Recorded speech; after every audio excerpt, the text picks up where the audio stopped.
grabado en Tutu Studios, el primer traballo discográfico del trío folk, contien 10 temas de composición propio que entemecen tradición y experimentación con xéneros y sonidos.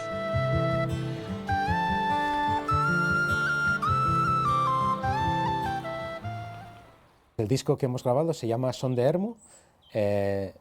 Son 10 temas que se componen de temas que beben un poco del estilo tradicional. La mayoría de ellos son de otro estilo, son más contemporáneos, más experimentales. Son cosas que nosotros hemos llegado a hacer como trío folk que somos, yo tocando la guitarra, y también tenemos whistle y gaitas, y de percusión usamos un bodhrán. Y de lo que se trataba como grupo es de conseguir composiciones desde el primer momento que nos juntamos hasta hace nada, el año pasado. Conseguimos juntar 10 temas que nos gustaron tanto que pensamos que era hora de plasmarlos en un disco.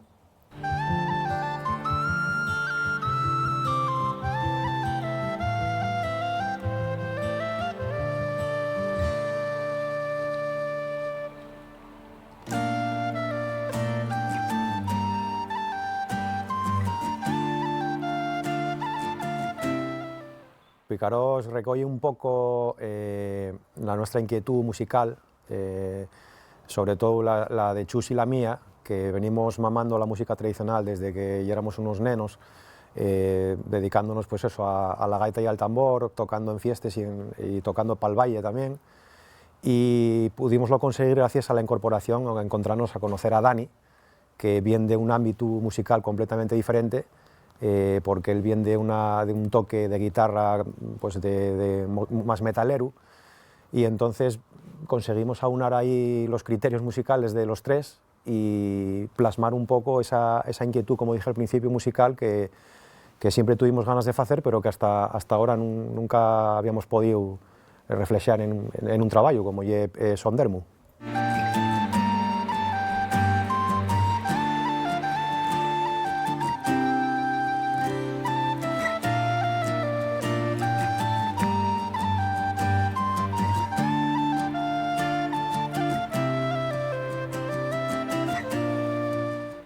Son de Ermo y un disco que agarra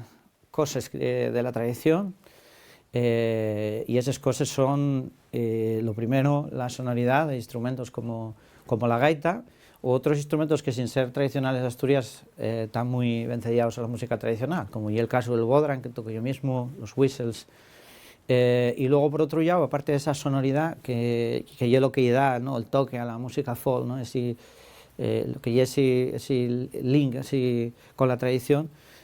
otro tema que nos permite conectar es la rítmica, ¿no?, el hecho de trabajar sobre rítmicas tradicionales como son las xotas, las muñeiras o los saltones, da ahí también ese puntín a las composiciones que hacemos, que eso que siempre son propias, pero agarran eso de la música tradicional.